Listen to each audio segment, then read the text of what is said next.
Extra gotta sound sick. Welcome to the Geeks, the podcast YouTube channel. This is a show called What You Doing, where we talk about what we watch and play during the week. I'm your host, Enterprise, and with me, finally, mi compía. He's been gone away, haunting other houses. Mi compía Felix. Hi, what's happening? What's good? How you doing? Are you gonna die? Sounds like it, huh? Are you gonna join me? No, I don't want to join you, Brie. Why not? No way. Ghost life is fun. They're too scary, Brie. It's not scary. A lot of tits and ass. Forgot to close the windows for the dogs, but now you got dogs. Ain't that marvelous? Yeah. It's just one small dog that's got Conan, and he's a fucking asshole. Conan? Yeah. Okay. This is a show where we talk about what we watch and play during the week. We have time codes on the bottom about everything we talk about. Oh my god. What? We got time codes now. We've been having time codes. I know. I'm just being an ass. I've been keeping up. Yeah, thank you. Appreciate that, Brad. If you want to keep up with Felix, please leave a like, comment, and subscribe on the YouTube page. Also, we drop a podcast every week. I had one with Bubbles. It was very, very fun, and I blew his mind by revealing what is Goofy. He did not know. I did not know, but that was a very good conversation. I did not know either, and it shook me. It was great. So go check that out. Find out what the fuck actually Goofy is amongst a whole bunch of other things, the MCU, blah, blah, yada, yada, yada, yada, yada. Yeah. Okay. Is that fucker? No, he's not done. Okay. No, he's not done. He's not going to be done for at least 2 hours. Oh, great. Because people exist all around. Oh, great. All right, bro, kick us off because you haven't been here in a while. What the hell you been watching, fool? Okay, so in my absence, I've been watching some stuff, and one of those are the 3 Evangelion movies. Mm-hmm. They're supposed to be like it's the OG series, but with some tweaks that make it better. But turns out this is like an alternate series or in movies form. Yeah, in movie. There's like an hour. Each one is like an hour and a half. So this is what Bubble said that we were talking about Sailor Moon actually as well last week on the pod. Yeah. Where they condensed the whole series into a movie. Is that what this is? Kind of. Okay. So the first 2 movies, it kind of is third quarter or the third of the second, and the third movie are something completely different. Okay. They veer off in a whole other way, and it's pretty fucking cool. And the animation, holy fucking Jesus, it's amazing. So the anime came out late 90s, something like that. and then these movies are 2007, 2009, and 2013. Yeah, and the 4th one is allegedly supposed to come out this year. And you watched the 1.11 version and 1.2, which are, as I'm reading here on lines, that's like the director's cut version of these things. Yeah, it is a director's cut in a way because they do a lot. They like sprinkle a lot more stuff along the story. Yeah, and they remake fucking every angel you battle. So the visuals are stunning. Yeah, but the way the story kind of goes off, it's really cool. It's really jarring, but it's fun. Evangelion is like in the top 10 of like best shit ever, huh? Yeah, it in the that it's like giant robots and has like, it's kind of weird because a lot of people call the girls that are in the anime waifus, but they're like 13 years old. Okay. Yeah, it's the first time I watched it, I kind of got like a existential crisis. I not like that, but like an anxiety attack.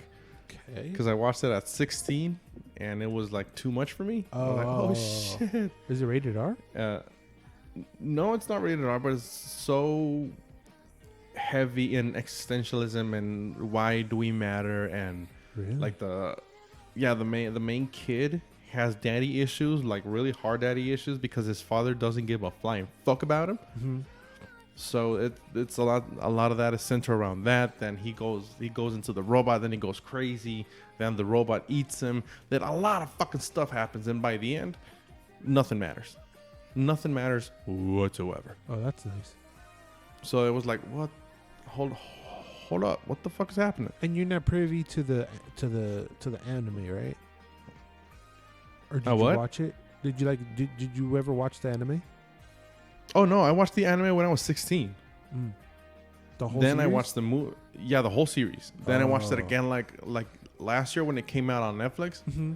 And then I watched the movies this couple of weeks, and god damn, they're still heavy. So can I jump in these movies without knowing anything? Yeah, completely. Because what I meant by it's like one of the like top 10 best shit ever.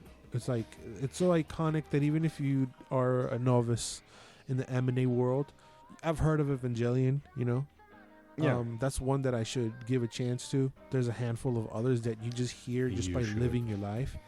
Mhm. I do want to jump into that one, but what I want to ask you is that you are very into director's cut of movies, right? Yes. Is there similarities, or is there a difference, or could you expand on which one is better? Director's cut on an anime movie and on any other kind of other movie? Because I suspect that director's- there's no, they're not. It's not commentary, but it's the director's cut. No, so, for example, in this one, they tweaked the story a lot. So let's say from half the second movie to the third movie, it's a completely different thing. But in general, I think director's cuts are better, and I say kind of better. No, they are better because they add maybe a little bit more, or they take out a little bit of the fat, or they do whatever they want to. Because, for example, I watched Room 1408, a Stephen King movie. So it turns out that there's like 3 endings to the movie, and the real ending, the good one, is in the director's cut, which is the one I watched. And when I knew about the other endings, it was like, oh, so good thing I got the good one. And in Blade Runner, there are so many fucking cuts for that movie that the ultimate extended director's cut, like, that's the one we all gravitate to. But the fact that every director's cut normally is like the real vision of what the director wants, because normally each movie has like interference by the producers or whatever. But I really, really, really, really think the director's cut are way better, just because we get like the pure vision of the director, or what the story is supposed to be. Which that's what the movie should be. The whole movie Yes. should be the director's cut, but whatever. Okay. Yeah, it's kind of infuriating in some ways. But I mean, it is what it is. It is what it is. So you recommend this 100%? Oh, completely. And like I said, the 4th movie allegedly is coming out this year, so you got a whole half a year to watch them. Yeah, I'm gonna try to scavenge the internet and find those. Oh, I got the Blu-rays. I can lend them to you. Oh hell yeah! All right. I still have to give you Space Jam, remember? Oh yeah. Yeah, that's true. Space Jam. It's Space Jam. I've been not playing a whole lot. I don't know if you noticed that the games I've been reviewing or talking about are like very short games. Yeah. Because I've been stuck. I've been in a funk. I just didn't want to play anything. But I was like, you know what? I want to shoot some things. Yeah, just mundane Madden things. But then they killed me in Madden. Literally, they forced me to retire. That was weird. What?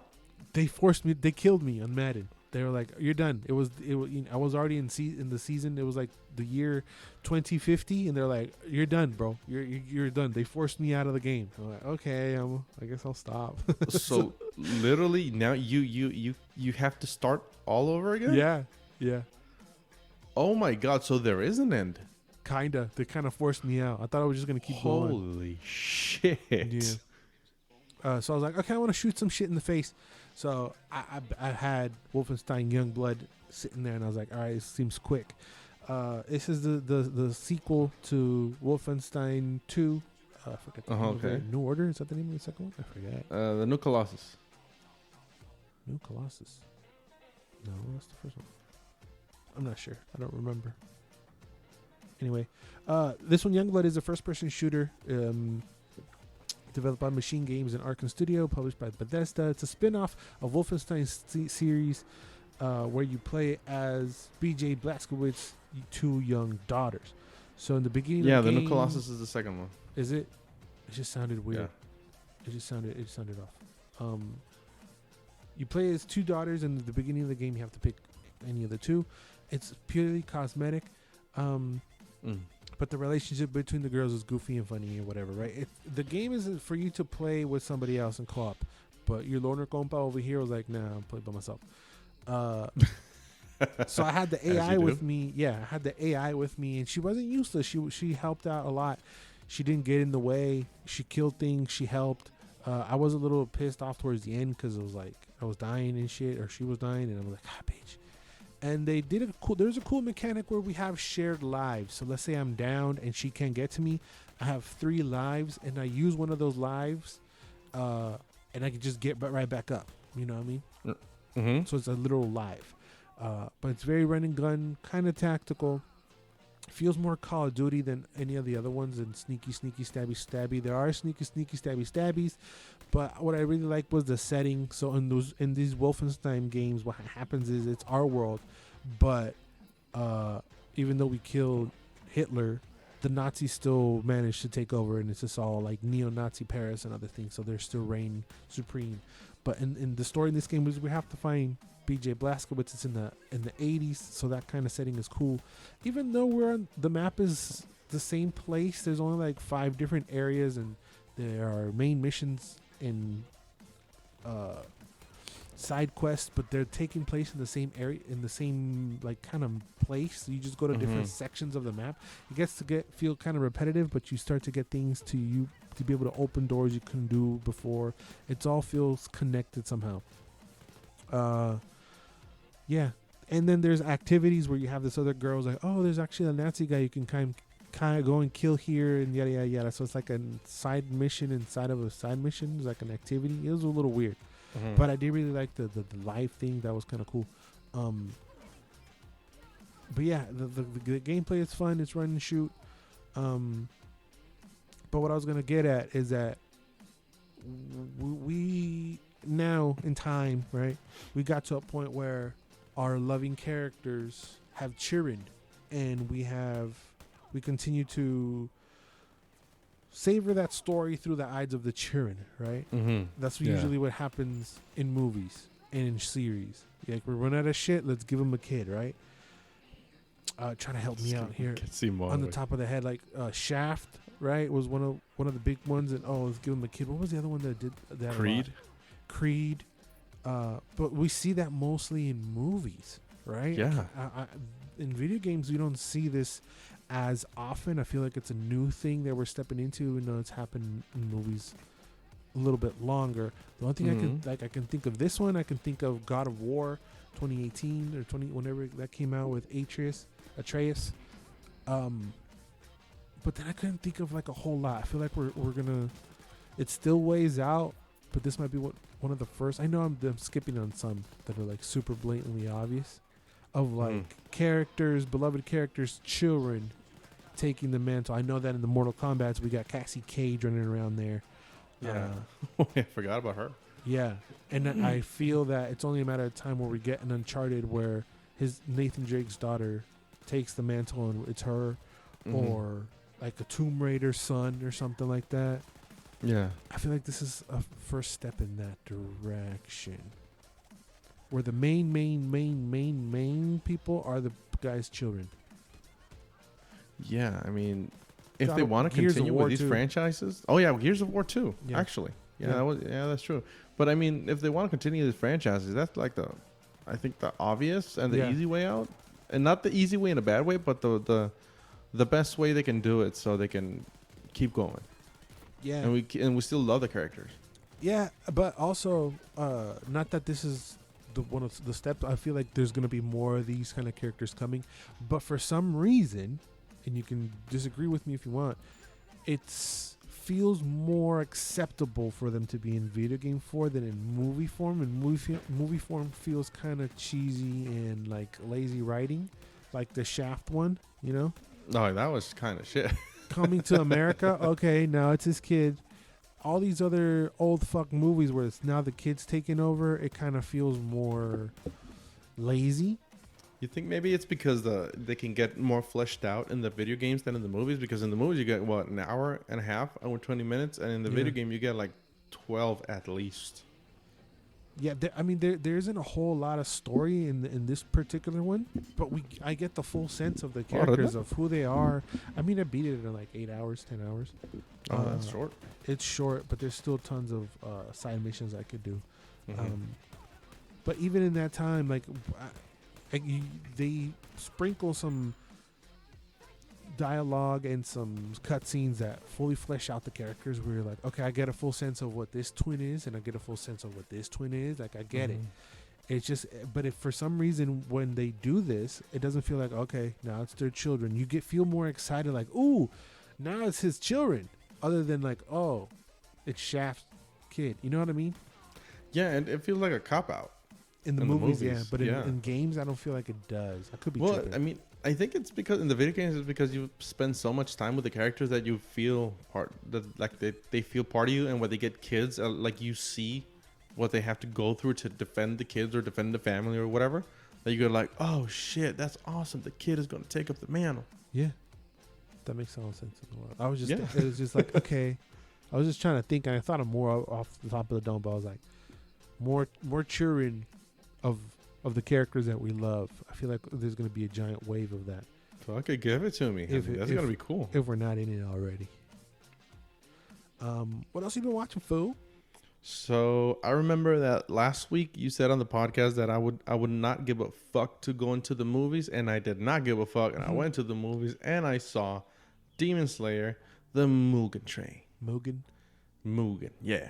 So this picks up exactly where the last episode ends. From the Netflix thingy? Yeah, from the season 1 series. Yeah.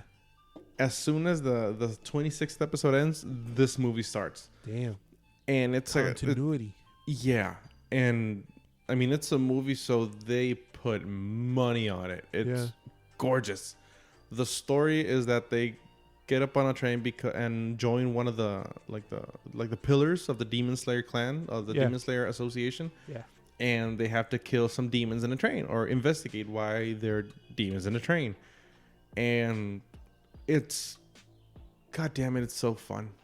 And it's like 2 movies in one, kind of, because like I'm going to say 60-65% of the movie is them and the train and the fights and whatever. But when the train stuff ends, there is another character that comes in that we get introduced to, that it's like one of the main baddies, and there's a fight, there's growth, there's a lot of stuff. So it's a definite payoff from the series, it sounds like. Oh yes, it completely is. And it's still, you still have, it doesn't close. It closes no threads. It closes no threads. So it leaves more threads open, but it is a cool adventure and a cool segue to the 3rd season. Do M&A movies usually do this? Or Or they pander to the unknown audience? No, they kind of pander to the unknown audience. And I was thinking about it because in the move, I have like a couple of Dragon Ball Z movies, and those movies are what I was thinking of. Yeah, completely, because they have a lot of movies and none of them have nothing to do with the main story. And I think there's a new one coming out, or they're working on a new one.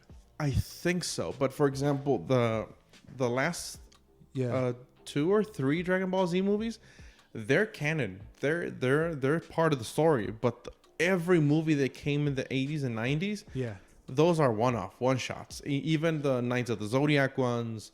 I think all the Naruto ones. I don't know. I've seen like 2 Naruto movies, and those are just like side missions. Nothing too impactful. But with this one, I mean, I even Escaflowne, one of my favorite animes, the movie has nothing to do with the main story. It is a completely different thing. The Flonone one. The Flonone. Yeah, exactly. Flonone, I love that one. The art style of the Flonone está imperro. Yeah, and even the eggs don't stick, so yeah, that's way better. So yeah, it is if you watch when the 3rd season comes out, and if you want to read the manga, you have to watch the movie, because it is a strong bridge. It is a bridge between the 2 seasons. I appreciate that they're like, no, this is for our fans. I don't need to sit here and explain That's what it sounds like from you. Oh, yes. I don't need to sit here and explain who the main guy is, because if you don't know who the main guy is, you're not going to watch this, and this is not for you. And fuck you. That unapologetic thing that it sounds like it's doing, I appreciate that a lot much more. You know, what anime movies should do is that, unless it's like Evangelion, where it's like they're taking the whole series and then doing that. But if it's an extension of this anime that's going to be canon, don't sit there and explain to me who this guy is if I already know who it is. No, and they don't. I mean, when they meet this pillar, the chief, they're like, "Oh my god, I remember seeing you at this gathering," which happens like halfway through the first season of the Demon Slayer show. Yeah, and you're like, "Oh yeah, that's true. It happened when he said so." You have to watch the series to know what the fuck's happening right now. And someone who hasn't watched it, you think it can pick up or no? Yes, they can pick it up, because I was watching a review of it from Double Toasted, and the guy from Double Toasted watched it high, and he said, "You know what? I liked it so much, and it was so outlandish that I want to watch the series." See, that's the perfect thing, but they didn't. It doesn't sound like they sacrificed any airtime to explain shit that doesn't need explaining, but it leaves you intrigued to go back or start the series like myself, you know? Oh, definitely. This is like a perfect hook, because it is a movie. It is a full-length movie. Yeah, it says it's a little under 2 hours. Yeah, it's long. I was amazed that it was long, but it didn't feel... There was a little point that it dragged. Yeah. But it was important to the series. Well, that's cool. I hope Amity Studios do more of this instead of the like explanation of all this other shit. Yeah, I hope so too. Because especially the Dragon Ball ones, you know? The Dragon Ball ones, and there's been a lot more. I'm not watching the Dragon Ball, but I feel like you just said that's the one that does it a lot. Yeah, they don't give a fuck unless the first 3 movies. Actually, the last one, the Broly one, Simone, that is a continuation of where the series left off. So that's a cool thing also. Yeah, hope they do that a little bit more. Yeah, that's fun. Okay. Oh, really? Okay. What the fuck happened? I just saw the Rotten Tomato of the thing that I watched. I don't know why it's rated so low, but whatever. Netflix, The Murder Gods Bless Me, bruh. Oh, I think I know what you're going to talk about. Hell yeah. The Sons of Sand of Descent into Darkness. Mm-hmm. As y'all lovers of this show know, I've been into murder for like a while now. Murder mysteries, murder documentaries, serial killers. Like I had a hit list of serial killers. You know what I'm saying? And one of the few that are missing is Manson and David Berkowitz, otherwise known as the Son of Sam. So Netflix blessed me with this documentary where it follows the author Maury Terry, who becomes convinced that the serial killer David Berkowitz did not act alone, and tried to prove that the web of darkness behind the Son of Sam murders goes deeper than anyone could imagine, and his investigation cost him everything. But even though that's what all these documentaries now that's the angle they come out with, you know, of conspiracy and disproving what is known out there, you know what I mean? They come at it with like, but what if this happens? Well, they go deep into that conspiracy and try to prove it. But even though I'm not here for that, I was there for information on David Berkowitz and the Son of Sam was what happened, you know? I haven't seen Zodiac Killer, which that's another one that I think he got caught, and among other things. But he did? I think he did. No, as I remember, I think he didn't. I thought he did as an old fuck. I could be making it up. But I wanted to know more about the Son of Sam. Like, who, what, how. All these other information that I've gotten from all these other serial killers, the Dahmers, the John Wayne Gacy's, the other stuff. And the first episode does a very good job into breaking down what happens. So, like I said, it's Paul Giamatti is narrating and talking over as if he was Maury Terry, who was his investigator. So he that's pretty cool. So basically, so you don't know anything about Son of Sam, bruh. So in 1976 in New York City, there just started to be random killings, right? Mm-hmm. Of women, of dudes, of whatever, inside cars, outside the street, just wherever. And the weapon used was a 44 caliber gun. So he was named heavy. the 44 caliber killer. That's what's on the newspaper, on all the other shit, right? Hold on, 44 is a big gun, right? It's a bigger bullet, yeah. Okay. So like after the third one, the third murder he commits, he leaves a letter. He leaves a demonic letter to the police captain. Demonic? What the fuck? Yeah, calling himself the Son of Sam, and it's just all these other really crazy things that he's saying that my dad Sam told me. Oh no, the demonic dog, I forget what he called it, it's talking to me and told me to do it. Mm-hmm. And just all this crazy shit is in this letter, but it's addressed to the police captain. So then journalists get a handout to this and put that out there to the news, talking about this letter. Well, then the journalist who put that out gets a letter himself, even with more crazy stuff like that. And then so now there's like a rapport between him and the journalist a little bit. And they're like, on the TV, on the CNNs back in the day, they're like, why are you doing this? You're just enticing him. You're just pissing him off. Yada, yada, yada. And then, so I think he went a year without being caught. And then they got another letter saying, there's a year coming up to the first murder, right? Mm-hmm. So a detective, they put out all the police, stay in house or whatever. I think it was like 300 or 3,000 policemen roaming the streets. So an army. Yeah, there was roaming the streets, pulling people over. What are you doing? Asking for ID, because they had a feeling that something was going to happen on the anniversary of the first killing. So this detective looks through the summons issued that night for unpaid parking tickets, and the one that they found was for this one car. And they run the plates and everything, and it was David Berkowitz's car. And in the car, you have another unsent letter in the glove compartment. You got the gun. You got a bunch of shit, right? So that was him. They got him, right? They get his ass. They find the car. They find everything. They get him, or is it alleged? No, they get him. Okay. They get him. But were a few survivors in front of some of the attacks. And they put out the sketches, and the sketches don't look nothing like David Berkowitz. There's like four or five different sketches, and each one looks kind of different from David Berkowitz. So they were starting to be like, well, okay, that doesn't look like the guy that they sketched out, and then all these doubt starts to come in. Anyway, they catch him, and then he confesses that 1,000-year-old dog named Sam told him to do it. What the fuck? But the evidence, and then he name drops a bunch of names. John Wheat car is mentioned in his letter. That guy. John Wheat is a real guy. It was his neighbor, and his neighbor is named Sam. Yeah. And he kind of matches one of the sketches. And this is all the first episode. There's 4 episodes. The fuck? Yeah. That's just... Oh, we got a bit. That's just the first episode. So I wasn't trying to spoil, but I didn't spoil anything.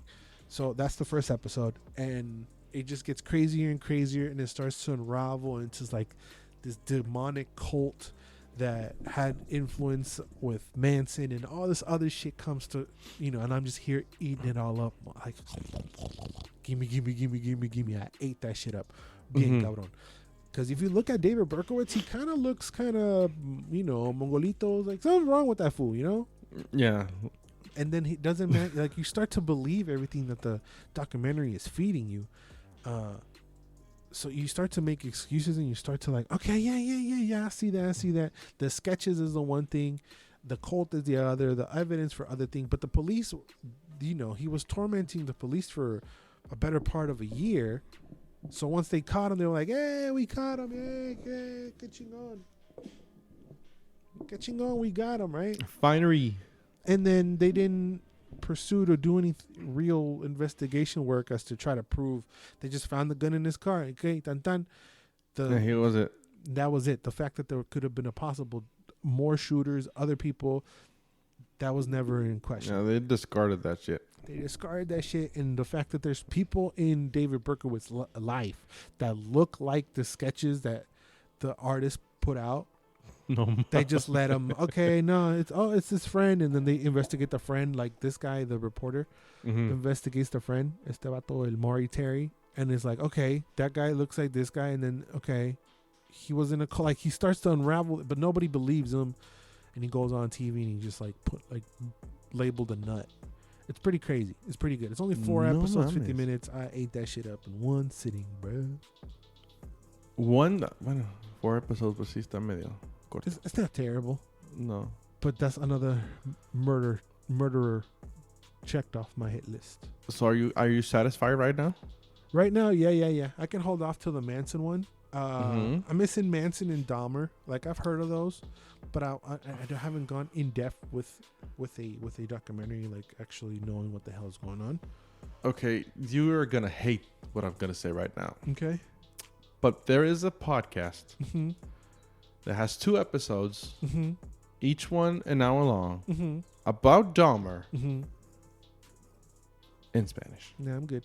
I'm pretty sure there's some in English. No, but I wanna see Netflix break it down or somebody else, okay. Like a documentary where I can see the pictures and shit. Okay. When you put a face to the murders and put a face to that, you're like, motherfucker. And it's really cool that we don't live in an era where a serial killer can just roam and kill people anymore, because everybody got a fucking surveillance in their hand. Everybody got you can't even, break up with your boyfriend and cry on the fucking car without somebody taking a picture.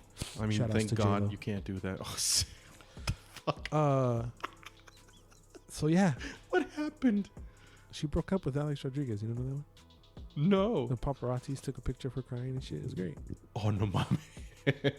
I mean, that's sad, but hilarious. I mean, it's J-Lo, bro. But see, wait. Okay, she'll find somebody and marry him in 2 weeks. Of course she will. That's really good. That's really great. I liked it.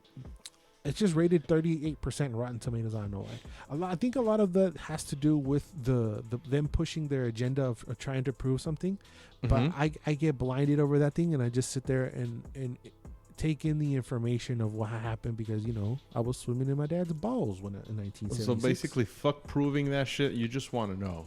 I don't care about proving or whatever. All these other things, even the one of who killed Malcolm X. That guy goes hard and like, no, it was actually that. And I'm like, oh shit, I remember that better. I don't really. I'm not here for that. I'm here for information on Malcolm X. Or I'm here for the information on John Wayne Gacy. I'm not here for what the documentary is agenda's trying to push of he was insane, he was this, he was. I don't care. I'm here for the information. I just like the way that the production, the way that they paint that painting is very more pleasing for me. Maybe I give a shit more than than listening to it on a podcast or reading it myself. Okay, but it's cool. Speaking of reading, what I was gonna say, well, before we continue. Yeah. I wanted to recommend an audio movie. Okay.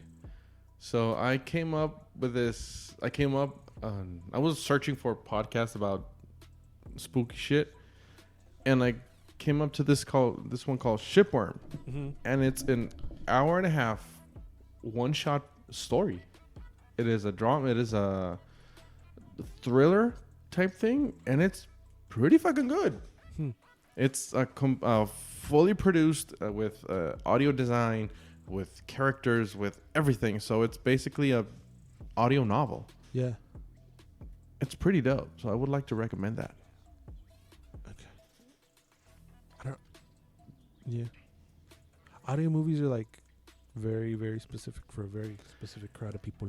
Yeah. When they're like audiobooks or audio movies, they are specific, but actually you should try it because it's a very good thriller. I might give it a chance, but then I swear I'm gonna forget it in like 2 minutes. Well, fuck you then. Okay. Nah, fuck you. Let's fight. Let's get powers and fight, Doc. The next thing we both watched in our respective homes, was Netflix dropped Jupiter's Legacy.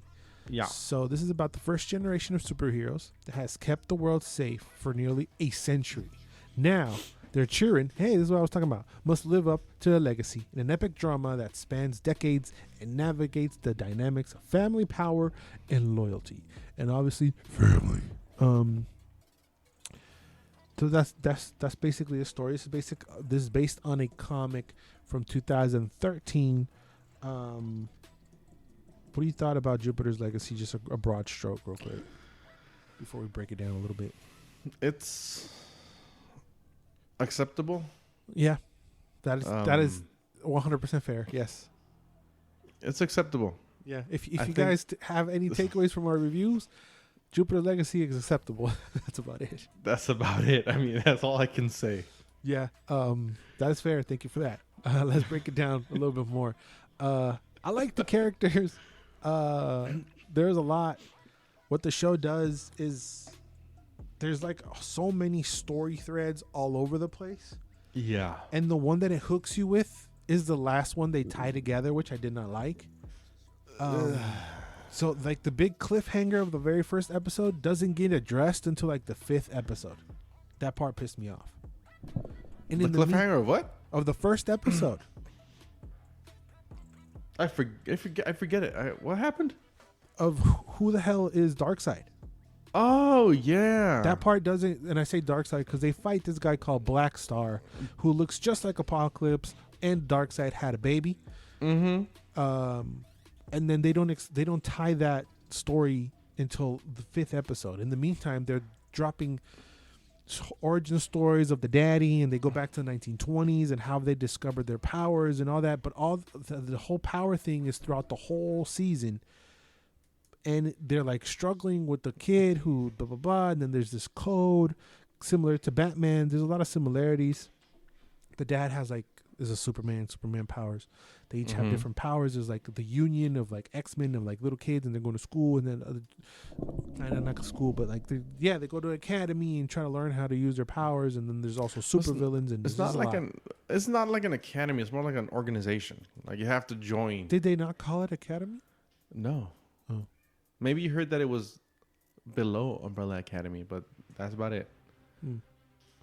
But visually, I don't want to call it CW, but it's pretty close. It's the closest thing of CW without being CW. Exactly. That's a very good assumption of it. Not assumption. Yeah.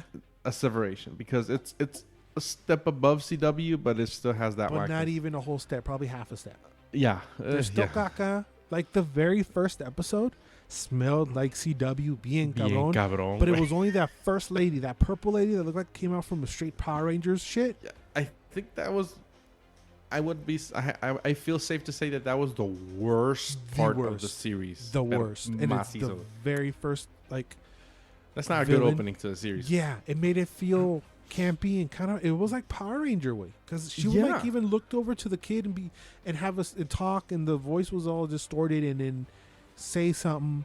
It even just came the quality out of the helmet and the gloves, when they do the close up, you see you're like, yeah, that's whack. That was not a good. I would have cut that part out, do something else or whatever. I mean, it is that whole sequence does lead the story over, but I mean, come on, you could have done it better. It's just that lady just reeked of CW. There's also prosthetics to make the fine ass Josh Duhamel look old as hell. So the cast, we got Josh Duhamel, he's the daddy. Ben Daniels, who I liked as Brainwave, is his brother. Leslie Bibb, who's a mija, but Milfy mama. Andrew Horton, ese mijo está en the son. Ese güey, está bonito ese güey. Está bonito, but I fucking hated him. I didn't hate him. He was okay. The same fucking face for everything. He doesn't know how to act. Ooh. Shots fired by Felix. Yes, I mean, if they would have, I'm gonna say that he maybe needed more direction. Yeah, maybe. He did have the same face. That is true. Yeah. Also, Matt Lanter from the very famous Disaster movie. He was in there running around as well. Who was he? He was the compilla, the rich compilla with the eggs. Oh shit. He also voices. Yeah, he foined. I mean, he also voices Anakin Skywalker in the Clone Wars. Just oh, nice. Did not know So the cast is really good.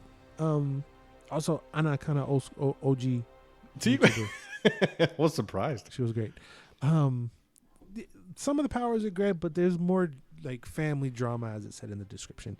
Like the daughter's a fuck up. The my fucking chair. The son is like trying to live in the dad's footsteps, but he keeps fucking up because of the way the dad was brought up. This is the fucking Mandalorian. This is the way. The fucking code, similar to Batman, of like no killing anybody, old ways versus new ways. But yeah, I was surprised with that death. The death. Yeah, I didn't think there was gonna be. Oh, you were surprised with the amount of death, or the violence? You mean? Yeah. Yeah, it was kind of graphic. Yeah, I was just gonna get to that because they start off very Power Rangers, and then in that same episode, heads are being chopped off and shit. And you're like, oh, okay. It changes the tone of the whole thing. It does, like a lot. Some of the powers were cool. I did not care for the Compia's son. The goofy ass hair, his shit, and the palito. I didn't care for him. That was kind of weird because Sky Fox, which is supposed to be like an important character, did not have the palito. Right. The palito was with another person. Yeah. That was a reveal towards the end as well. What the? I was like, what in the fuck? Yeah, we were thinking it was a son of this guy, and then it was like okay. But all in all, I watched the whole thing. I watched the whole 8 episodes. It's acceptable, like you said. But if you sit here and compare it to Falcon, if you sit here and compare it to Boys, like no. A lot of storylines drag too much. For example, the flashbacks. I thought they dragged them way too much. That could have been one episode. Yes, I mean, Watchmen did that, and it was amazing. I do want to say that the vibe is more Watchmen than Justice League. Yes, it is, because more like vigilante stuff and more kind of political stuff, because they go kind of political. Yeah, but it is. I mean, it's okay. It's not boring. They could have. How many episodes were there? 8? 8, I think. They could have polished the writing. I think with more polished writing and better direction, I think it would have been better. This comes from a person who does not know how to write, and I've never directed anything.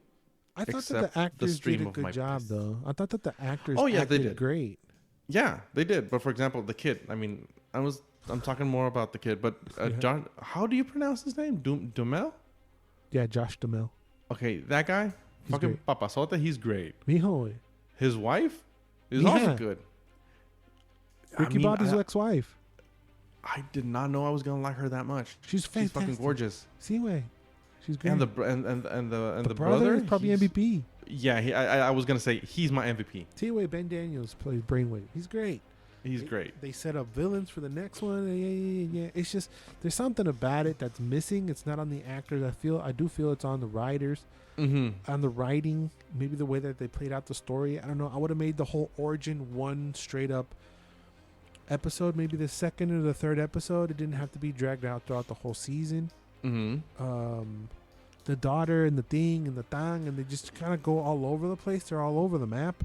I could not care about the daughter one bit. Really? Do you think this is because I really saw this first in Game of Thrones, where there's so many characters and so many storylines that ultimately come together.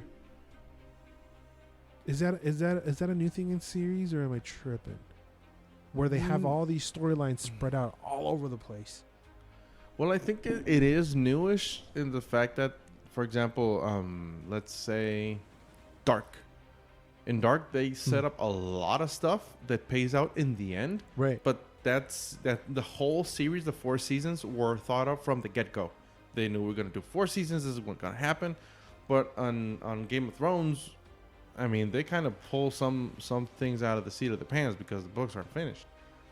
It's not new, but it's something I think it's becoming more and more mainstream. What makes Game of Thrones so fucking dope is that each of those storylines is great.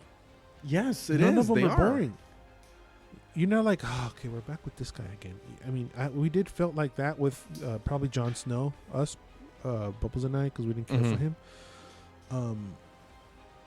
Other than that, like every other story, like, oh, okay, we'll see what's going on here. And I feel like series are doing that more often now. And when there's no giant payoff towards the end, when you don't need that, it just feels long and dragged out. Well, it depends, because in the Game of Thrones, they like a giant payoff, maybe not, but you have like small payoffs along the seasons. Yeah.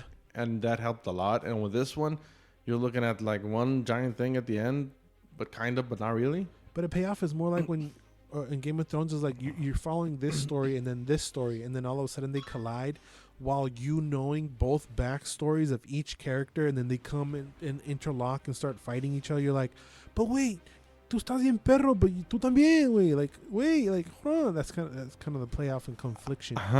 And this one is just like, okay, this is where he's coming from, this is where he's coming from, but it don't matter. It really doesn't matter. As much as I love the mom, it doesn't matter who she was really before, or how, or why, no, because the real conflict is happening in. It's like, for example, in Game of Thrones, we didn't have that many flashbacks, if any. And in this, everything is a flashback, and they're setting up everything, but it's already set up. I mean, I don't care about the past. I mean, I am curious about how they got their powers, but just do it in one episode. They dragged it, like, especially when we know they're gonna get their powers, right? We know you don't have to do everything. We almost damn near know how you're gonna do it. Just show it to us, like. But they kept dragging it out, and then they're fighting, and then they have to do this, and then it's like, okay, that was cool. Like, I wouldn't even cut it. I would just spill out all the flashbacks in one episode, and I bet you that it's the same time as one episode, throughout the whole season. Yeah, I would assume. I would imagine. So if there was like, okay, Jupiter's Legacy Season 2 coming in September, how would you feel right now? Okay, I'll watch it. Are you? I'm not excited, but I'll watch it. It's just very meh. Yeah, but it's meh enough to watch it. Yes. It's so because weird. I didn't put it. Did not put it down. Yeah, me neither. But I wasn't like super stoked on what I was watching. Me neither. It's so weird. Fucking weird. It's the weirdest show ever. Because it's like it doesn't sound like we're describing a good thing. But it's okay. Cool. Yeah, it's yes. It's so weird. Oh my god. It's still a weird feeling. Here you go. This is the best way I can break it down. If you have no interest in watching it, don't watch it. Yes. Okay. If it's already on your watch list, watch it. Mm-hmm. But if this is not in your radar, if you haven't heard of it, if you don't give a shit about it, don't go and watch it. If it's already on your thing, watch it. If it's not on your watch list, don't watch it. That's the best way I could do it. Yeah. That is the best way I can do it. Mm-hmm. I concur. But let's move on to the final superhero show that they should be watching. Yeah. And it's Amazon's Invincible. So this is an adult animated series based on the Skybound Image comic about a teenager whose father is the most powerful superhero on the planet. This is a comic book as well, created by Robert Kirkman in 2003. So this was his Walking Dead guy, right? Who? Robert Kirkman. Yes, he also created Walking Dead, which has the connection of Invincible being played by Steven Yeun, aka Glenn. Mm-hmm. Also in the cast, we got J.K. Simmons playing the daddy, Sandra Oh playing the mama, Zazie Beetz playing a love interest, Grey Griffin as well. Wait, who's Grey Griffin? Gillian Anderson also? No. Yeah. I don't know who Grey Griffin was. Yeah. Kevin Michael Richardson as well. Who's he? I just got to see these little teeny tiny pictures. Dude, Mark Hamill is in it. Who was he? I remember he was in there. Yeah, the Mark Hamill was the guy from that made the costumes. Oh, I didn't recognize his voice. Because he wasn't faking it. That was his real fucking voice. Fucking A. Mark Hamill's probably MVP of all time of everybody, huh? Yeah, I think so. Even, has he done Kaka? He's done Kaka. He's been on WB. He's been on CW. Well, he's been playing villains on The Flash and shit. Yeah. But I think the worst thing he ever did was the Star Wars Holiday Special way back in the day. But even then, it's regarded as... I didn't recognize Zachary Quinto as a robot. What? Zachary Quinto is a robot. Neta? Yeah, I did recognize Andrew Reynolds. He plays the friend. I did also recognize Andrew Jason Reynolds? Andrew Reynolds. Who's that? The gay friend. No, yeah, but who's Andrew? He's in a lot of fucking American Horror Story. Ese güey, ¿cómo se llama ese güey? Oh, Murphy. no wonder. He's in a lot of Ryan Murphy stuff. So his voice is kind of in I'm my surprised you brain did not recognize Zachary Quinto. You recognized it? Yes, from As the a get-go. robot? Yeah, like the same voice I he don't know what he uses. sounds like. Yeah, it's the same voice he uses as Spock, monotone. Well, it's also there's also some computer effects in there. There are, but I mean, it's fucking recognizable, dude. Jason Mustakas was also, I recognized him in Putiza. Jason Mustakas? Manstukas. Who's that? You remember Big Mouth? He plays Jay as well. The crazy that He's also in Brooklyn Nine-Nine, the crazy beard guy. Yeah, I know. I never knew his name. I've never known his name. I just know the crazy guy with the beard and the hair. Jason Mantzoukas. And obviously he's fucking amazing. I love him. Oh, John Hamm, I didn't recognize him. And Seth Rogen is the biggest one that you recognize. Bien pelado. Simon and there was another one. Remember later. Oh, Lauren Cohen is in here too. Yeah, she plays War Woman. Anyway, enough about the cast. What do you thought about Invincible, fool? I mean, this is like complete night and day from Jupiter's Legacy. I fucking love this series. Yeah, I was not expecting it. I mean, I never saw. I think I saw a teaser of it with you, or I think I saw it. We didn't talk about else? it on the show. No, I thought it was okay. I skipped on the trailer for the pod. Yeah, because I didn't see any trailer. I didn't see anything. And when the first episode came out, a friend of mine told me, hey, you gotta watch this. First of all, I did not think the episodes were going to be all 40 minutes. I thought it was just going to be the first episode. And god fucking damn, you feel them fly by. They do. I ate all episodes last night. I thought I was gonna watch. I thought it was gonna be 3 hours of content because I thought it was gonna be 20 minutes each episode. But no, 2 a.m. later. No way. It's 8 episodes, 40 minutes. I watched it week by week. I couldn't. I don't think I could. Because I follow where I get usually my news and just regurgitate what IGN and GameSpot say. And they put out reviews. And half of the season was like 6s and 7s, and that kind of like put me off of the series. But I think because they watched an episode at a time, if you binge, it gives the show more leeway to fuck up because you're immediately watching the very next episode to erase the negative shit that happens on the episode prior. So you're not sitting on the negative for a whole week, I believe. Yeah, and it gives you the whole scope of the thing. Right, like whatever they fucked up or whatever doubts you have, you're gonna chew it up in the very next episode. That's why I like to binge better because I end up reviewing shit better that way. So I much rather wait. I mean, it does feel different when you binge it. It does. If I would have not binged Jupiter's Legacy, I would have left it. Yeah, that's also true. But no, I mean, Invincible, I think the animation is very cool. I mean, it's simple, but it's very cool. It's crisp and smooth. Yeah, it's not the choppy 30 frame per second we always get in anime or whatever, but this is smooth. The fight sequences, it also has an old school feel. In what way? Like Batman animated series, kind of old school. I just felt really old school Saturday morning kind of. I do cartoon, see it. But it's very, very raw and rated R, which I didn't expect. Se pasaron. I mean, fuck. So basically, the whole story is about Mark, who is the son of the most powerful superhero of them all. He doesn't have his powers yet. He gets his powers. There's a Guardians of the World, or what they called it? Was it the World? Guardians of the Globe. Guardians of the Globe, who are like the Justice League, but the daddy is like punte aparte. He's being brought up. Yeah, he's independent. Independent woman. He so he's raising his kid, and then all this stuff, and this stuff happens that get the ball rolling around the second or third episode. After the ending of the first episode, that's what gets the ball rolling. See, I saw them all together. That's where the big thing happens? Yes, at the end of the first episode, okay, that's where the thing... Again, I said 2 or 3 because my head is like, it was 20 minutes. But no, each episode is 40 minutes. Simon. And that gets juicy. It does get a little played out where they don't tell you why or who or que pedo. Mm-hmm. But your natural reaction is like, oh, okay, he's being controlled. But no. No way.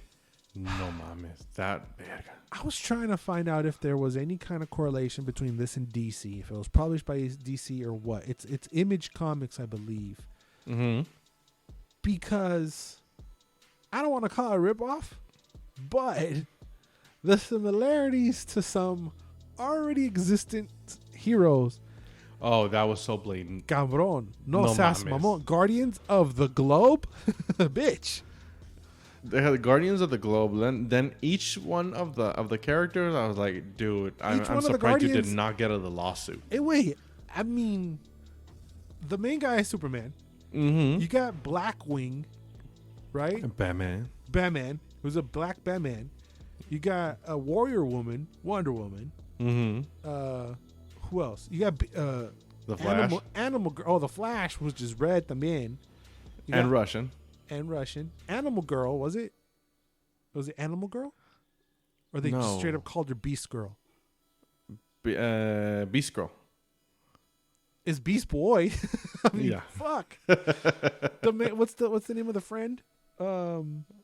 She looks like Starfire. Adam Eve. Adam Eve, which is so weird. I mean, there's blatant ripoff, right? Like to the T. Even the Aquaman in there, he was just a fish head, but still. It's a fish head, but it was funny because he was like sitting all boring when he got a call, and it was like, finally. Seaway. So that put me off, right? I'm like, okay, it's a ripoff. I mean, say my Blackwing. It's a black Batman, and I'm not just saying the name. I'm saying the powers, the weapons they use, the way they fight. The concept of the character is fucking same. Yes, even almost down to the moral integrity of each goddamn character is the same. Mm-hmm. The only one who's sort of original is Invincible. Yeah. Kinda. He's the son of Superman. Yeah. I mean, we still have that. There's a Hellboy. Oh, that was fucking awesome. But they're cool though, so it's hard to be mad because they're cool and they do cool things. You know what I mean? It's so conflicting. But it's a blatant ripoff of all the characters you know throughout your whole life. Yeah, I mean, yeah. It's a blend of all the comics. I really laughed when I saw it. I was like, oh my fucking god! No seas mamón. I thought it was parody. I also thought about it, but it wasn't. But it wasn't. I'm trying to think of any more, but yeah, you'll just see one who's like, oh, that's whatever. Oh, well, that's whatever. Oh, that's okay, cool. Yeah, it's very, very graphic. It's cool. I didn't. The only thing that was like weird, the security guard thing, that was weird. Yeah, and useless. I would have cut that out. Yes, I think they just needed it. I mean, they could have used John Hamm in a different way.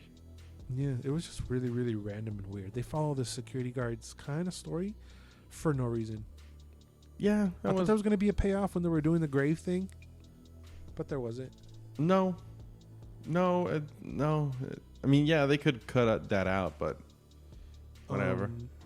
There's a lot of action, like you said, and it looks smooth. It looks great. There's a lot of fighting in each episode. A lot of fighting. No mames, güey. There's a lot of fighting.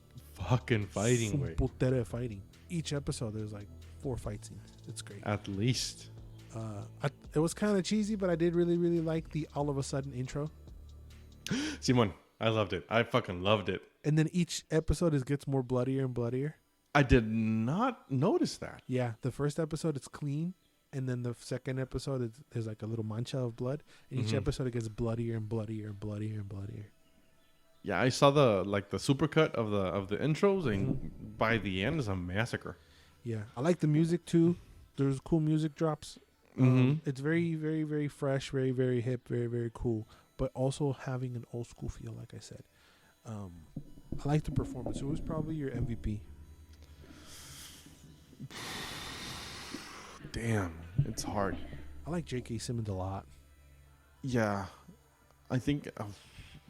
Yeah, that was my favorite. Zazie Beetz was good too. She was fun. Just the voice, the way her voice sounds. I think I liked everybody. Nobody came off cheesy. Did you recognize este vato from Rick and Morty? No. Yeah. Who was he? He was the first college kid that gets morphed, that gets fucked up. No mames. You didn't That was recognize Justin him? Roiland? No. He was one of them. I'm just saying it out of my ass. I'm not. This is not 100% confirmed. 2 seconds while you keep talking about how dope the. I don't know. The voice acting was really cool, and when I saw J.K. Simmons, I did not know. I thought it was gonna be not that good, but goddamn, he blasted it out of the park. Even the fucking what's his name? Which one? Cecil, the guy who played Cecil. Yeah. I always forget his name. Also, Walton Goggins. Yeah, I loved him. Yeah, he had a country twang to it. That was Yeah, great. and he was a badass. I mean, cool. for him being a human, he was a badass. There's a lot of Walking Dead people in here. Ross Marquardt. Sí, es cierto. I think it was Justin Roiland. He's got to be towards the end because there was only one episode. Yeah, Justin Roiland. Doug Cheston. Got it right. Estoy bien perro yo. El novio del guy? No. Oh, the first one. On that episode, the first guy, the drunk guy. Oh, I fucking hated that guy. Okay, go back and listen to him. I think that's Justin why I Roiland. didn't recognize him, because I hated him so much. Yeah, it sounds just like all of his other shit. It sounds like he's ad-libbing the script, but that's just the way he talks. I know. Every Rick and Morty episode is the same. Yeah. So unlike Jupiter's Legacy, I always say Jupiter, and the first word that comes to my head is ascending, but that's not correct. Unlike Jupiter's, almost said that right there. Unlike Jupiter's Legacy, it is confirmed we're getting 2 more seasons of Invincible. Yes, which I could not wait anymore, and I watched the videos of the whole story. Yeah, bro, it's gonna be heavy.